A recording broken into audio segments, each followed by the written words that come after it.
right, and we're live. So, hello everyone again. It's your boy. Wow, I'm not gonna say that. It's Goro Masaku, I'm AsaniDragonscale. and welcome back to our podcast, a Spoonful of Polyamory podcast.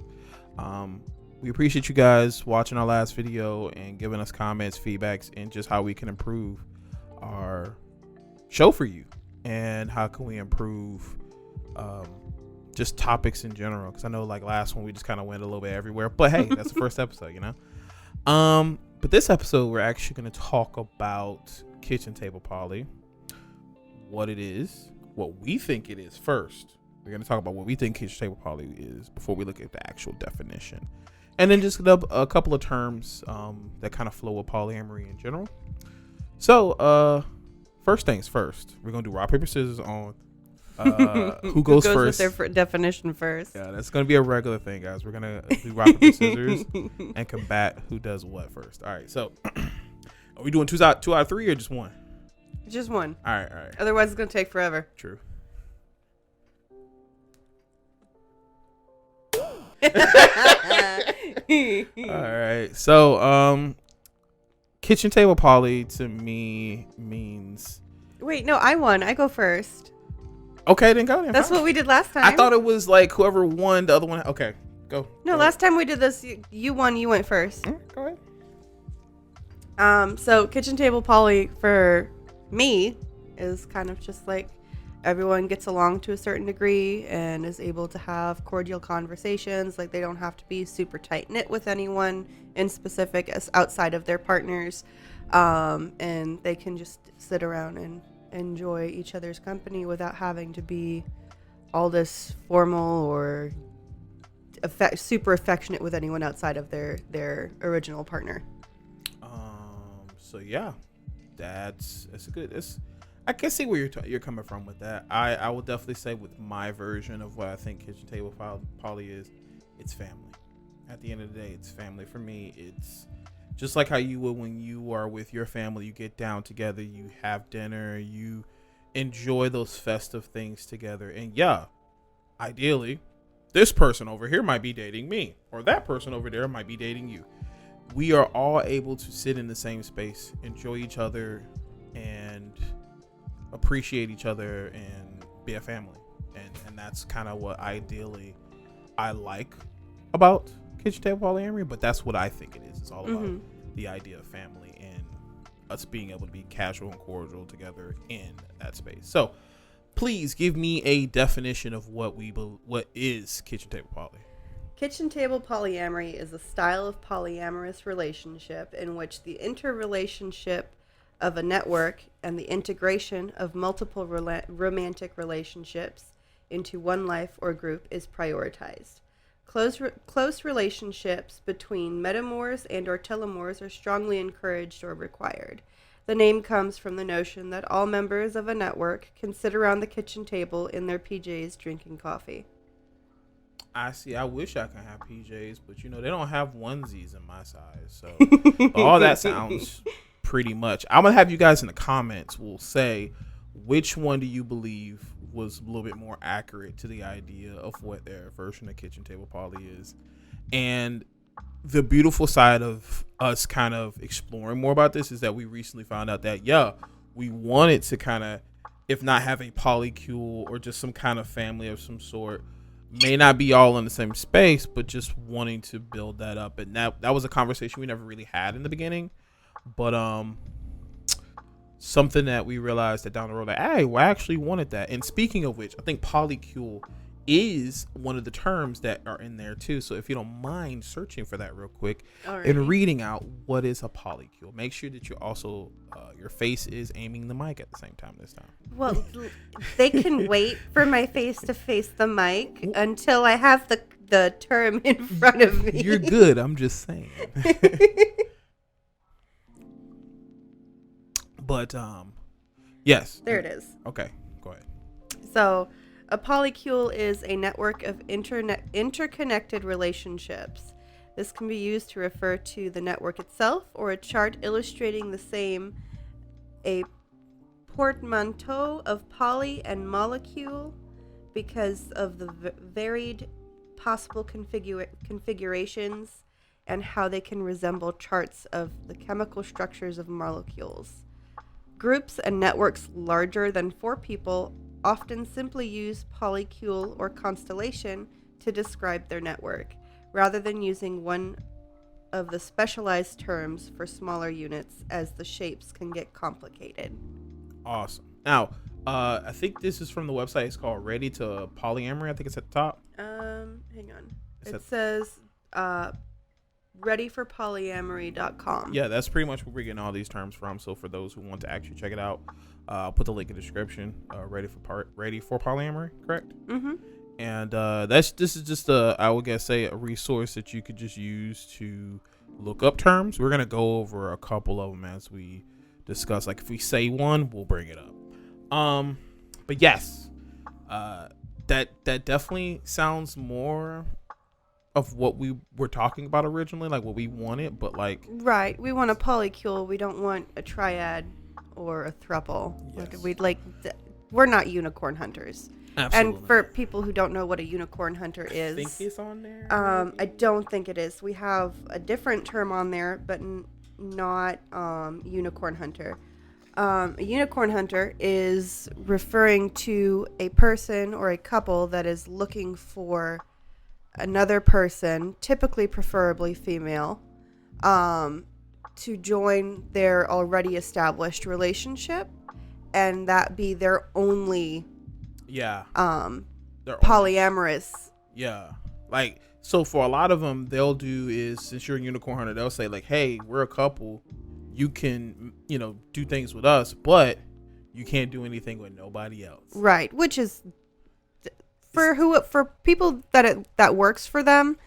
I'm not going to knock it, but it's not for us. Nah. And people who do that can be incredibly disrespectful, in my opinion. Like, they can be very controlling. Yeah, I was about to say that's totally my whole issue with that. Yeah, it's totally controlling. I mean, for me, at the end of the day, it's not ideal for me because I can't just have just that.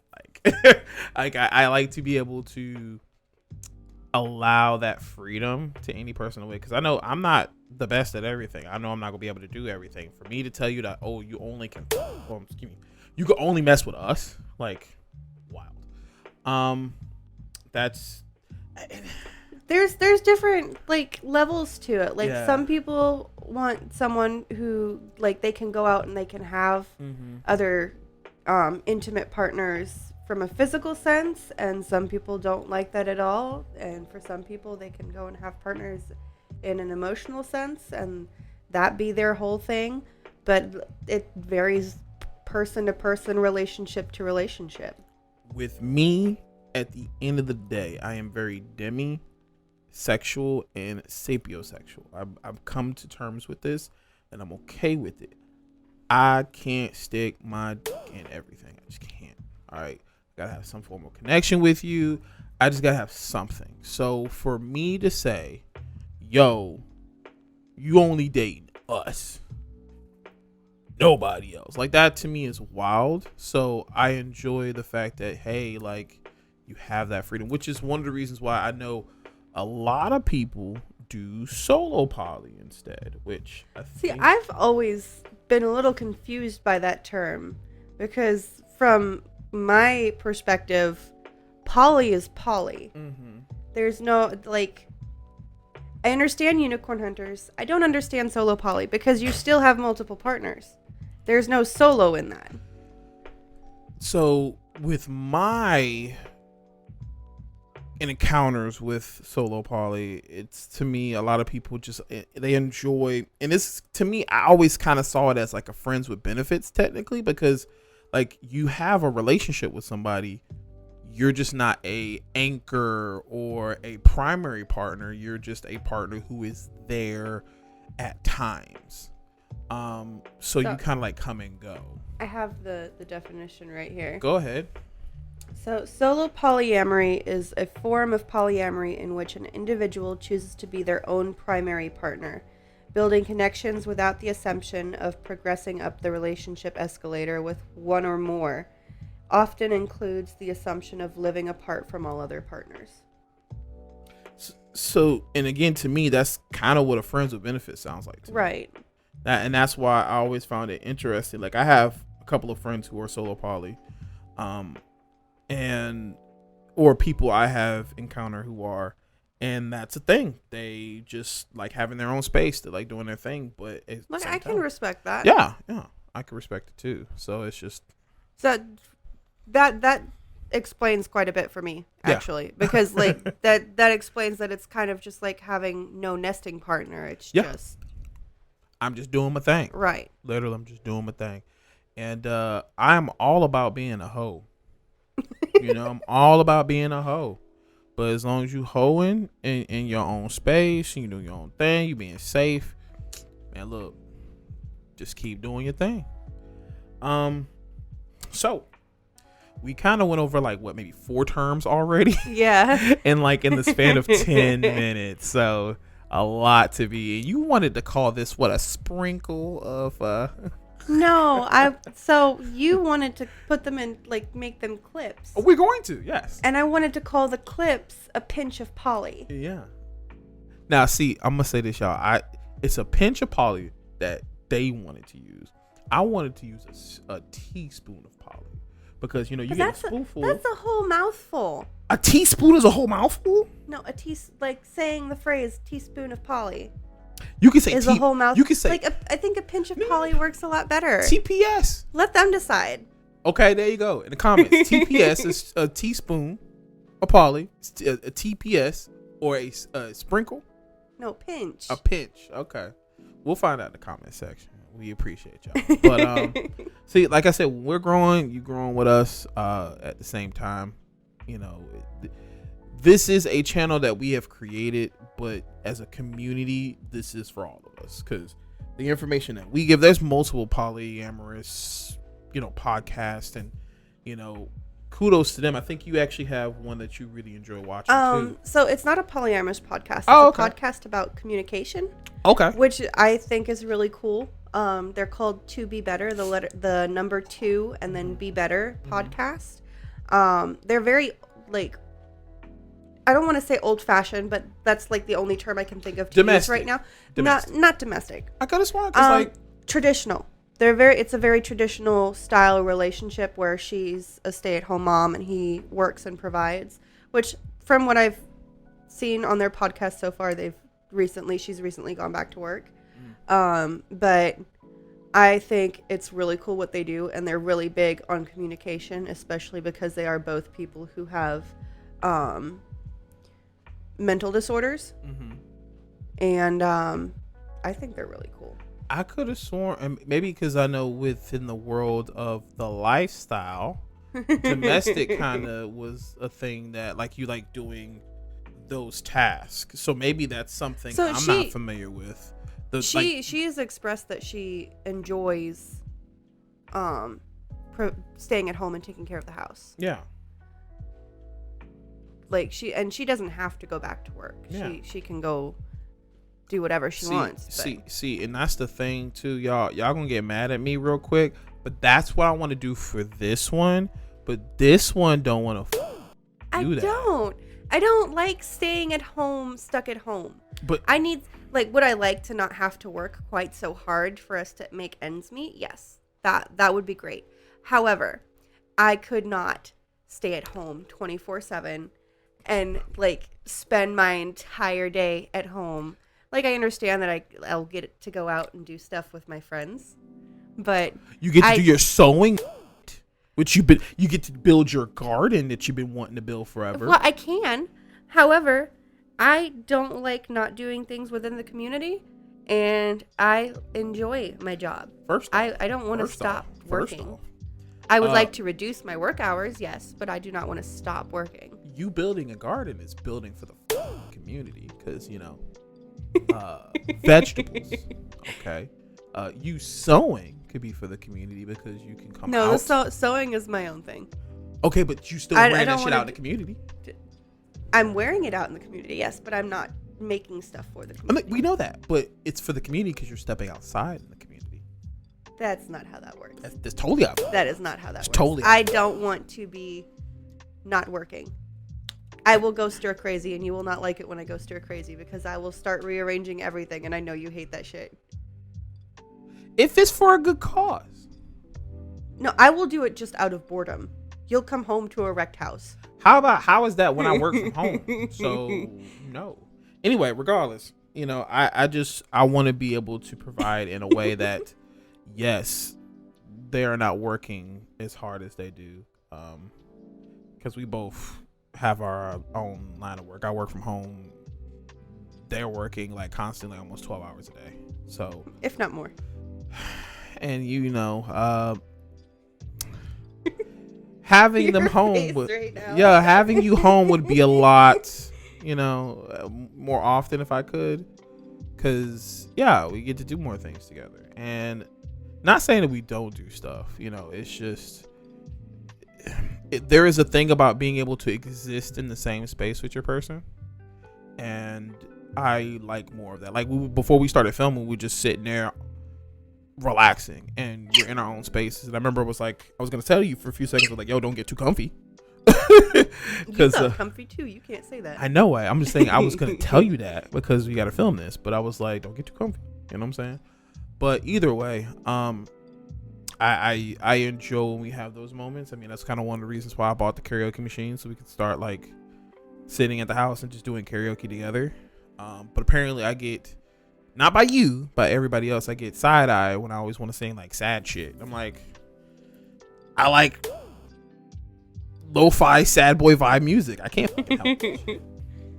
But anyway, kind of going back into our polyamory terms, we kind of glossed over one that kind of came into the kitchen table poly one, which was, I believe, the metas and the telomores. The metamors? Metamors and telomores. What is a telomore? I've never heard of that. Telomore is a metamor of a metamor.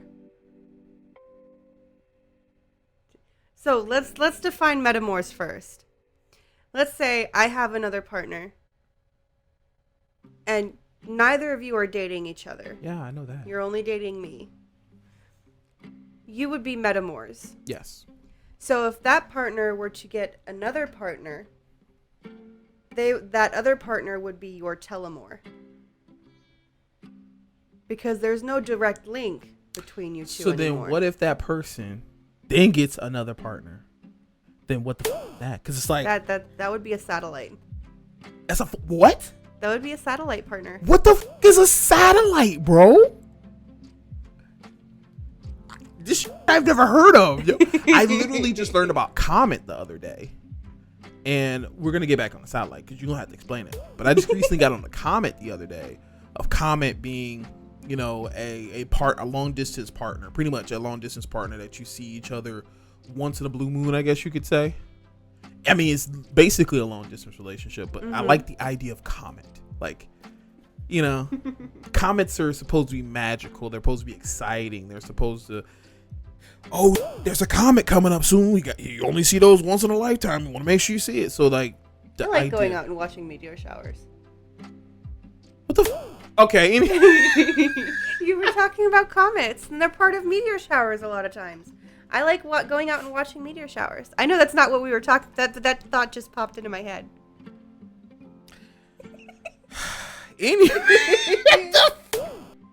All right, going back. So, Comet. I learned about Comet. And you're gonna have to tell me about this satellite.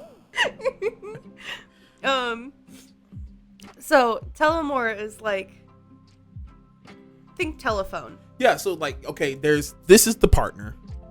The metamor would be this partner, and then the telomere would be that partner, and then the satellite would be this one. Yes. It's a chain, but it's not directly connected. So are there more terms for the ones that continue on, or it just stops at satellite? I think it just stops at satellite. I haven't heard any other terms for that. Like, yeah, I've been... I think that like the main part of the difference between a satellite and a comet is that the satellite has like regular constant contact with... But it doesn't have to do anything with long distance. I think satellite is because yeah. So what? The difference between like they don't come around just once in a lifetime. They're constant. There's a constant connection. Yeah, but still, when it comes to a comet and a satellite, one is long distance, one isn't. That's the difference. Well, no, not just that. You just telling me more news, bro? Come on. Okay, think about it. If the comet only comes around once in a while, that's a valid term for that. Satellite, you have a constant connection to that satellite. There's always a signal coming through. Yeah, that's my internet, bro. You're gonna call that partner an internet? Wi-Fi. Yo, that shorty's a Wi-Fi. Yo, they are Wi-Fi. They are Wi-Fi. Look at us trying to create. Anyway, get back into this. So we've gone over Metamor, Telemor, Satellite, Comet, as well as Kitchen Table, and let's go over the other versions of polyamory because I know there's Garden. So hang on.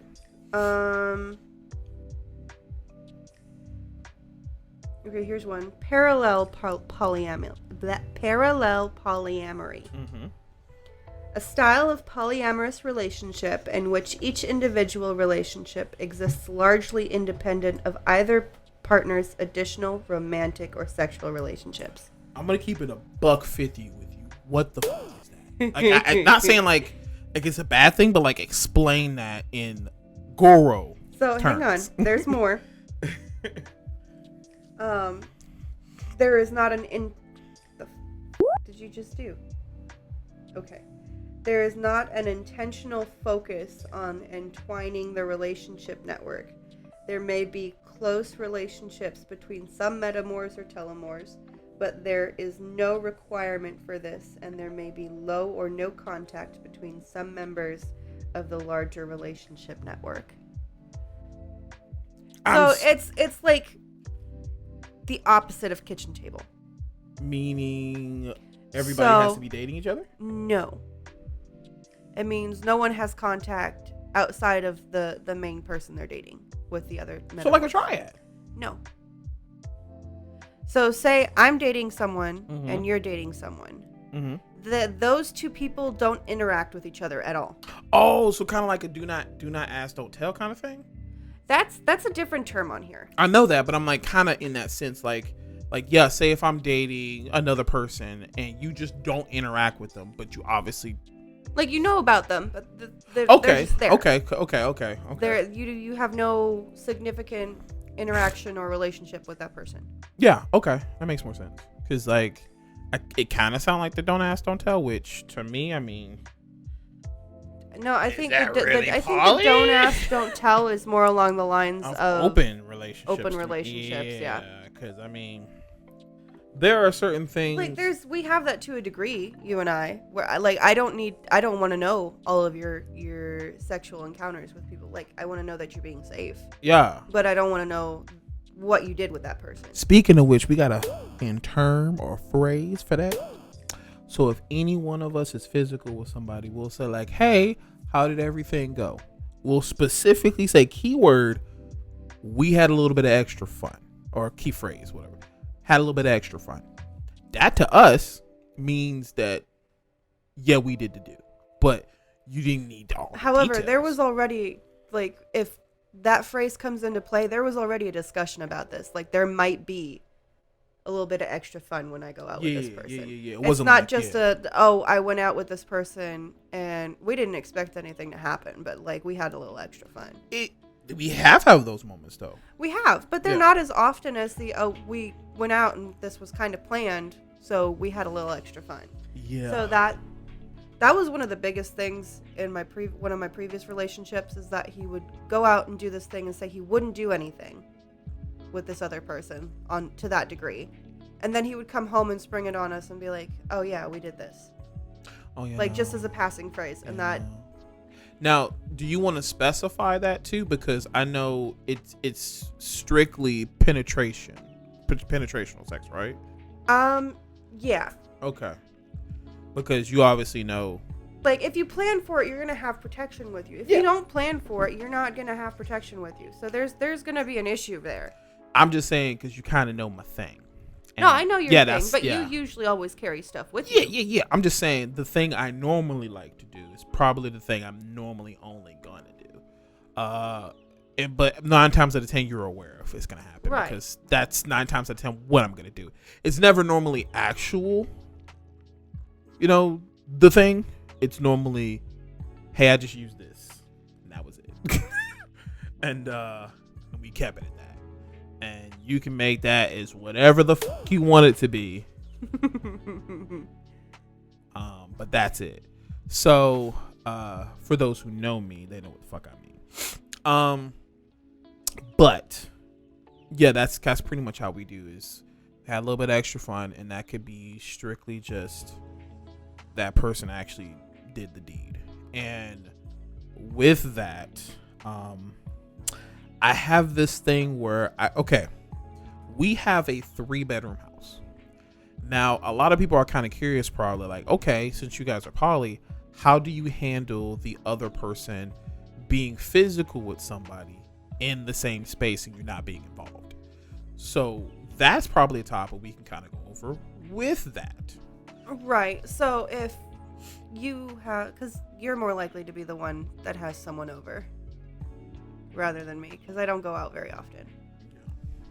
So if you have someone over, we have 2 guest rooms. First off, explain why, because I know people in media would be like, wait, so he's the one doing your stuff all the time? You got to kind of specify. It's not that I am on the asexual scale. Every now and then I'll go through a period of time where I don't want anything at all sexual. Sad hours. And I recently found out that is actually a side effect or a symptom of PCOS, polycystic ovarian syndrome. Yeah. Which I didn't know. I thought that was just because I'm on the asexual scale, but that may have something to do with it too. So there's a medical reason for it now too. Okay. But from a relationship standpoint, I'm pan-romantic, which means I will engage in romantic relationships with pretty much any gender or identity. But I am also demi-romantic and demisexual, which means I have to have a connection with that person before I even consider going into that kind of relationship with them. Yeah. And then since you brought that up, sapio it's more of a and this is going to sound weird, like an intellectual connection, and it's not saying like, hey, you have to be smart, but like you got to feed my brain. To pique my interest. You have to feed my brain before I could say, hey, I want to do that with you. So but continue, since I don't want to go too far off. About having people over and you don't. Right. So I don't do that very often because I don't build those kinds of connections very often, because as a female presenting person, I get a lot of creeps. At the same time, you are more of the person that likes to be seeked rather than seeking. It's not so much that I would rather have someone chasing me. It's more so that I don't have the confidence to chase. What are you look at you. How do you not have confidence? Because you chased me. No, that was mutual. You can't deny that. No. You can't deny that was mutual. Okay, but here's the thing.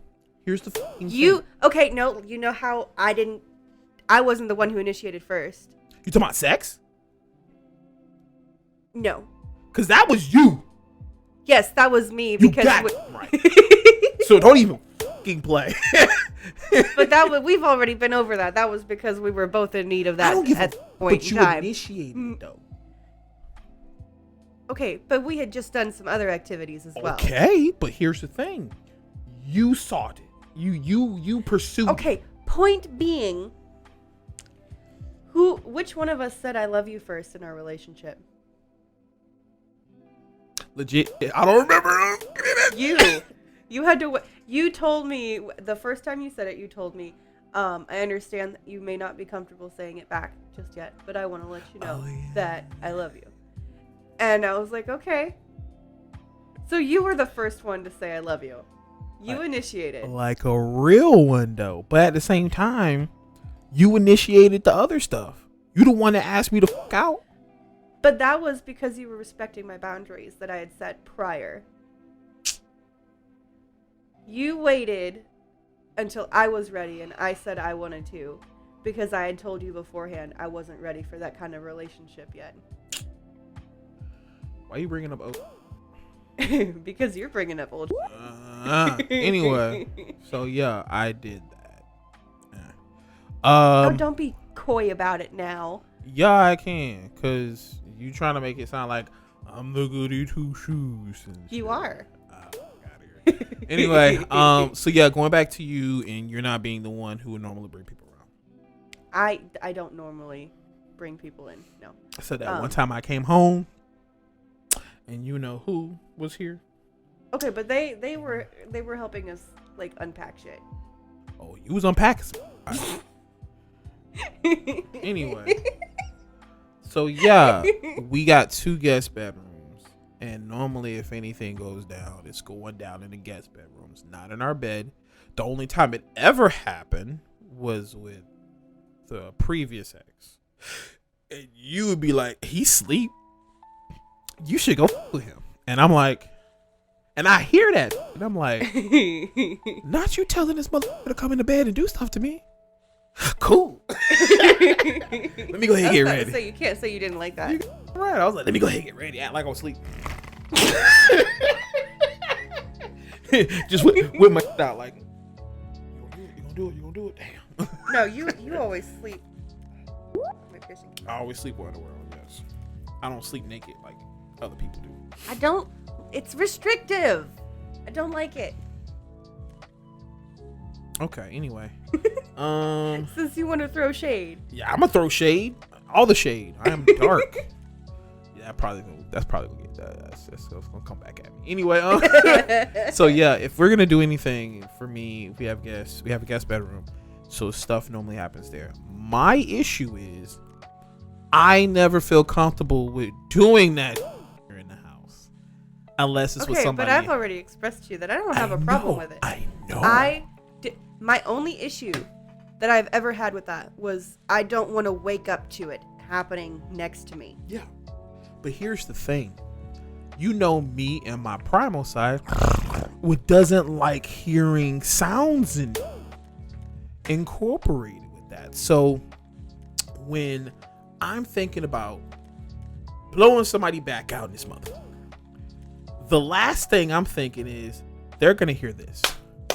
And all the other stuff that goes with that. I don't care. To me, that fucks with my brain, because I would hate, and I don't even care if I don't give a damn what you're doing with that person. But if I hear this, brain and primal just says kill. Okay, I'm sorry, it says kill. So, like, you do what you want to, but I don't know what it is. I guess it's just I know you'll like to do this stuff, and it just throws me off that you'll do it. I'll finish doing the deed, and then you'll come up and be like, kiss me. And I'm like, yo, the energy I had with this person. I think it doesn't bother me. I think I just saw my own. What? It's not just the sound, it's the energy. So that I just had this energy that I sent out. So if let me ask you this. If I were to have that kind of session with someone, and I were to come out, would you not want to kiss me afterwards? No. Okay. It's because you're still in that element with that person. You're not just coming out here to. Now, if you guys were done. Right. No, I'm saying if I were done, because I wait until you're done. I don't like immediately. Like, I let you get yourself situated and like do your thing for a minute before I come up and I'm like, I want to kiss. Yeah. No. If we're done, like, we're not going for a second round, third round, then yeah. But if you are like, you're just coming out, go into the bathroom, clean yourself, and then go back in there, because the energy is still there. So it's really the energy for me, I guess you could say, more than anything, because I just feel like if you didn't ask to be in that energy, I shouldn't be transferring what I'm experiencing with this person into you, because I feel like that's me putting you in the situation. Okay, so Does that make sense? I get it, but the reason I don't have a problem with it is because I also protect myself energetically with my day-to-day stuff. Mm-hmm. Like, I have my own, like, meditations and mantras and stuff that I do to protect my own energy. Mm-hmm. So you coming out from that kind of situation and, like, you still have some of that energy around you, I don't mind it because it doesn't affect me. Because I have my own protections, I have my own energy that I'm working with. Unless it's somebody deliberately wanting to cause harm, I don't care. I think another thing that kind of comes into play with that now, and that you brought it up too, is the thing you said before where you're like, you don't want to wake up to it. And obviously you're not able to consent to that. Right. When you're asleep, you're a lot more vulnerable, both energetically and mentally and physically, than if you were to walk into it. Yeah. And just like how the other person that came in the other day and I gave him a massage, gave him a happy ending, and then, you know, this is something I do after everything, y'all. Y'all gonna probably, I'm big germaphobe. I don't give a dang what I just did. If I did something involving this, mouthwash, brush teeth after. If I just use this, I'm rinsing it off afterwards. It's to the point where if we're going to bed and this one hears the faucet run before I get into bed, you know what time it is. I feel like that. I'm gonna have to tell Mom she may not want to listen to this one. I could just, take out certain parts, Yeah, well, she may not want to listen to this. Yeah. It's the fact that this is a big chunk. Here's the thing. The fact that you told me your mom watched the last one, I was like, oh, she did. My God. Like, because I told her that we were doing the podcast, and she was like, okay, cool. Where's the link? And I'm like, well, sometimes you gotta keep your mouth closed, bro. Well, no, because Mom wants to know what we're doing too. I just don't go into much detail with it. But here's the thing: she's got to understand that since we are poly, there are gonna be these conversations. No, she does understand that. She just doesn't want to be a part of it. Okay, well then you probably shouldn't tell her about the mother. These specific conversations we're having in this episode were not in the last episode. Okay. So, like, if we have episodes where we're, like, mainly talking about this kind of stuff, I can be like, okay, just kind of steer clear of that one. We can even put a disclaimer of, like, a section, like, Mom, skip at this part. And then she can click and skip. You can do those things. But pretty much, yeah, like, when those moments happen, like, yeah, mouthwash, rinse off everything. And that could be after session number 1. And I'm doing it because if we're going back into it again, I need to be cleansed, clean, and everything. I know, and this is not me, again, taking a part of their culture. I remember when I was growing up, I always read that people in Africa and also people in Japan, before they actually did the deed, they would shower beforehand. So I always felt that before I do anything, cleanse. That resonated with you. Yes, very much. So I always say, like, in my head, I never want to have a situation where, say, if we did a first round and we're just laying in it, and all of a sudden you say, let me go ahead and top them off real quick. And then, like, oh, the aroma of the last one is on this area. Nah, I don't want to do that now. Because I am big on smells and scents. If I smell something I don't like, I ain't gonna touch it. There have been many a times where I've had a person and nether regions weren't what I hoped, and we just said, nope, we not gonna do that today. We can do something else, but we ain't gonna do that today. And because it's always embarrassing to tell a person, like, hey, yo, your nether regions ain't fresh. Yeah. And that could be embarrassing. So what I'll do is I'll use something else besides this. And then well, I don't let you do that anyways, unless I've showered. Regardless, if it's if it ain't a specific way, I ain't going down there anyway. So that's just anything. But yes, and which gets on my nerves too, because you'll sometimes do it when I'm like, yo, let me go. No, I'm taking this, and I'm like, but you say you want that.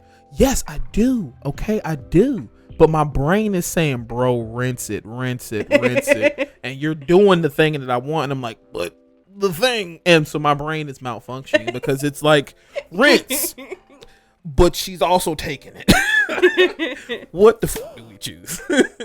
But yeah, kind of going back to the main topic at hand. Like, yeah, when it comes to having those intimate moments with other people in our space, I genuinely not try to do it when you're home. And that's not just saying like, oh, he's not really being, it's just when I'm not dating that person and I'm still on that level of we're talking and yeah, we got physical. Like there's a difference between, hey, I'm dating this person, so now obviously it's expected, to I'm just talking and we kind of got physical. You don't even know if this is going to progress anywhere. Mm-hmm. So for any person, I don't know if anybody else that does this as poly, they're like, for parents, they don't introduce their kids to their partners until it's serious. I don't really fully introduce you to motherfuckers until I feel it's serious. So for me to be like, yo, me and that person had a session and now you meeting them for the first time, that's kind of like how me, and I could say this person's name, don't go. Me and Brandy had a situation like this where I just got finished with this person. And then Brandy comes to the house. And then Brandy literally meets them while me and this person are butt naked. We just finished. And this was at your old place? Yeah, this is at the apartment. So I literally just finished. Opened the door, butt ass naked. And Brandy's like, you got finished doing you think, hey, here's the person. Hi, person. And we just well, but that's also a respect thing for the person that you were just with, because yes, that throws anybody off. Yes, but like that's what I'm saying though. Like I can't do that. I can't, like, that was my earlier years where it was like, yeah, whatever. But at the same time, it's me and that person. Like that's kind of how we are, you know, whatever. But besides the point. Back then I can do something like that and introduce them to a person that I'm with. But now I'm like, maybe because I'm getting into my 30s, my energy is limited now. And to do something like that with somebody and then introduce them to you, that's important to me. Because again, I'm all about the whole family aspect. So like, well, that's also one of the reasons why we have that boundary in place where we don't tell each other about the people we're talking to unless it gets serious, unless we're seriously considering getting into an actual relationship with that person. We'll let each other know that we're talking to someone, yeah, right, but we won't go into specifics about it unless we know it's serious. Yeah, because like you're talking to someone currently and I have two people that I'm talking to, and the relationships are different for each, but we don't specifically, like, I think we may know the person's name and then we'll go on to like small details, but the details we're going to is like, this is what I can see from the outcome of this relationship. Mm-hmm. Like I see this person maybe, you know, it may be something strong. I don't know. Like whatever's on our mind, we'll talk about it. And every once in a while I'll be like, how's that one person doing? And you might be like, hey, how's that one person doing? Right. Like, we'll do stuff like that. But I think with the last relationship that I was in with that person, that one hit you pretty hard. That, like, I understand why there's been a pause. Yeah. I try not to think about it a lot. Not saying that I haven't been ready. I've totally been ready to move on from it. It's just,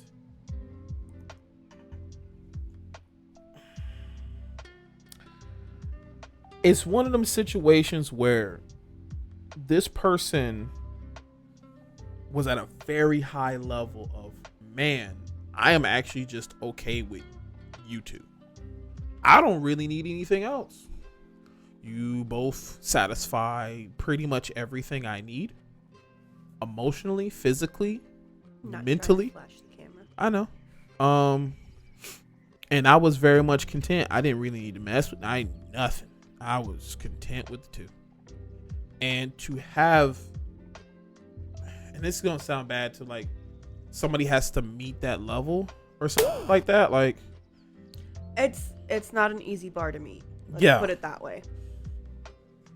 There was a song. They set the bar high. There was a song that I would always translate that with. I can't think of the song right now, but yeah, it's that. But with the people I've been recently talking to, it's like, yeah, they're, getting my mind off that. But like when it first happened, like, yeah, I was rough. But still happy for them and the progression that they're making in their life. Just wish I was there, Anyway, so yeah, that's pretty much the energy that we like to do, or we'll kind of have in the house if we're gonna be physical with people.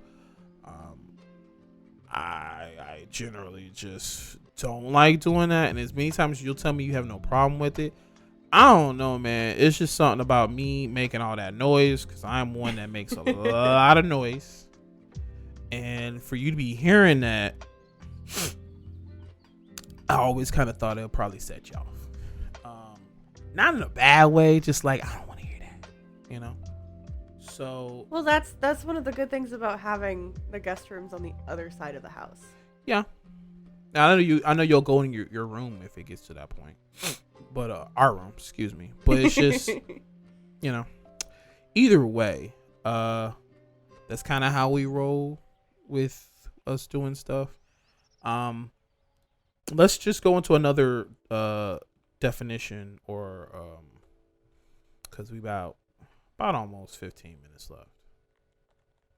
Okay, so let's talk about Garden. Do the garden one, because we went to the parallel. We can do garden. Yeah, so garden party polyamory. It's the middle ground between kitchen table and parallel polyamory, which that makes me glad that we went over parallel first. It says sometimes used for the polycule with a bit of everything, and sometimes used for folks who see each other at large events a few times a year. Okay. So like you have people within the polycule that have little to no interaction with each other outside of big events, because of the vastness of the interconnectedness of the main part of the polycule. Pause me if I'm not thinking this correctly. So would you say when we have our get-togethers, is that kind of like that? Because I mean, we have those like, connections. We have those connections, but we don't have like dating connections. Yeah.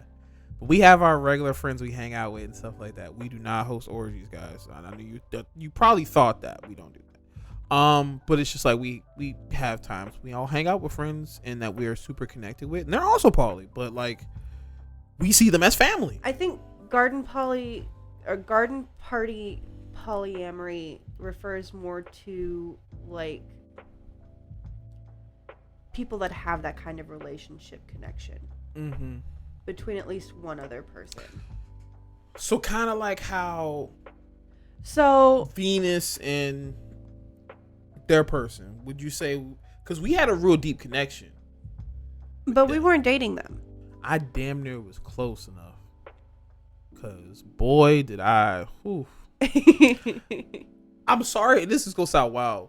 Venus was the one that got away from me. Like, that was the one that got away. I was like, ugh. Venus is the one that got away from everyone.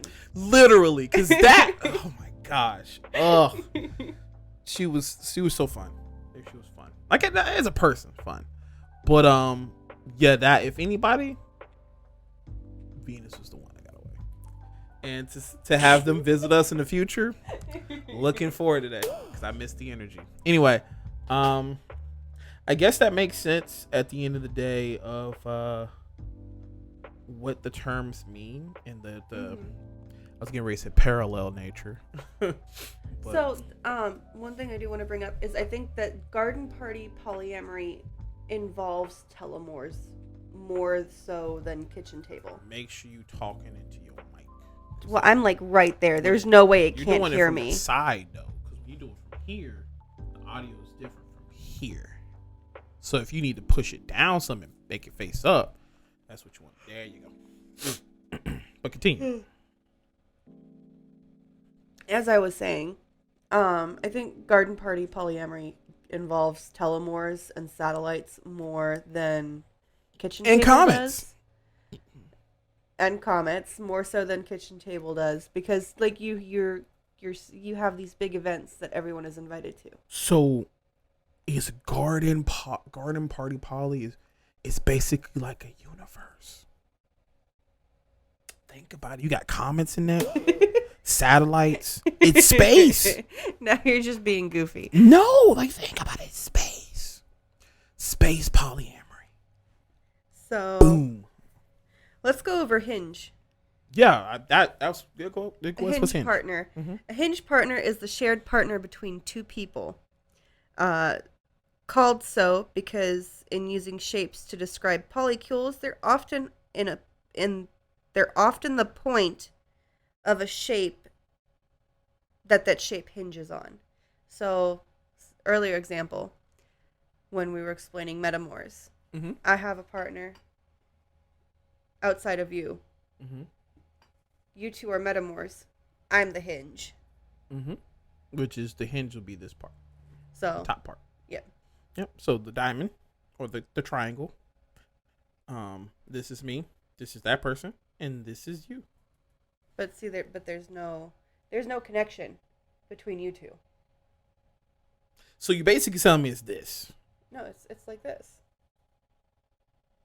That's lame. I'm in the middle down there. That's lame. One person is here. One person is here. It's lame. That's what that But is. we are connected because we're connected to you. Right. Which that's why that makes me the hinge.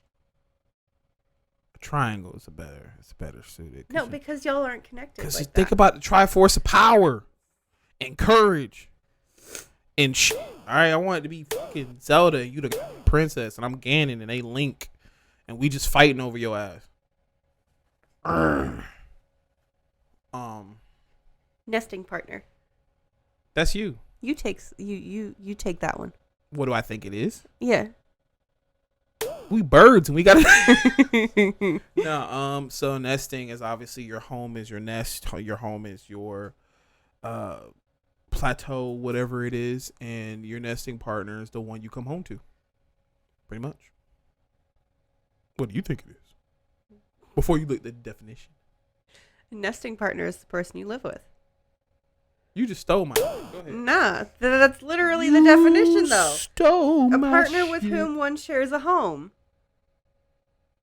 Or a nest. You know? And you look out like birds. Okay. OPP. Other people's pussy? No, one penis policy. Oh, that. Go ahead and go over it. One penis policy is a firmly enforced rule that there can only be one penis having individual, typically a cis man, in a relationship network. Often considered transphobic because they are denying the genders of trans women and trans men, and generally considered belittling of relationships between women because it implies that the same sex relationships are safer for the cis man imposing this rule on his partners. Look, man, I'm gonna keep it $150 with you. That's one of the things that a lot of unicorn hunting couples have. Oh yeah, but I'm gonna keep it $150 with you. When you said it first, I said other people's pussy, which is she's for the street, or they for Well, the it can be street. applied like that too. Other people's pussy. That's swingers. Wait, No, one Pussy pussy policy. that's lame. Like it can be flipped just like anything else. But the word penis is just gross. Anyway, we say anyway. That's lame. But I keep it $150 with you. I couldn't even do that if I wanted to because look, I won't suck it. I won't be fucked by one, but I'll jack one. I don't give a damn. I won't take one, but that motherfucker, no problem. Because I ain't got no problem with that. Platonic life partner. What do you think that is? You. Platonic life partner. Oh, I just heard life partner. No.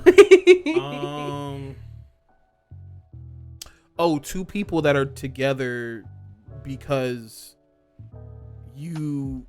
I guess you kind of just work with each other. Like, we're not emotionally into each other anymore, but we're just here operating together. We're like on autopilot mode. Not quite. A platonic life partner is a partner with whom one may not be romantic or sexual, but to whom one has made a lifelong commitment, which may include things like cohabitating and co-parenting. So is that similar to that one time you said, hey, if we stop doing the do today, I'd be completely okay with that? Yes, kind of. Crazy as fuck. So the platonic life partner is someone you may not have romantic or sexual feelings for anymore, but you're still living with them and you're still interacting with them on a level to which you would still be caring for each other and helping each other, but you weren't romantically or sexually involved. Yeah, that's not us. Because no. I can't say why on this camera, but you know why. That would be a Patreon or whatever exclusive. Oh yeah, we could do YouTube memberships. Actually, I forgot about that. Yeah, that would be an exclusive to that because that's on the other level of thing that I cannot talk about. Let's get into relationship anarchy. Okay, we got 3 minutes to go.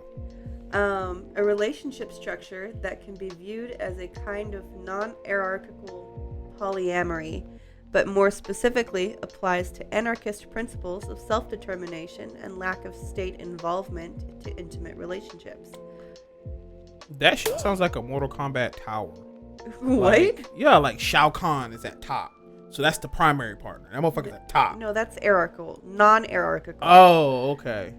So then nobody has any like titles or specifics. It's right. Like all of them. So it allows for the individual definition of each relationship without labels being applied.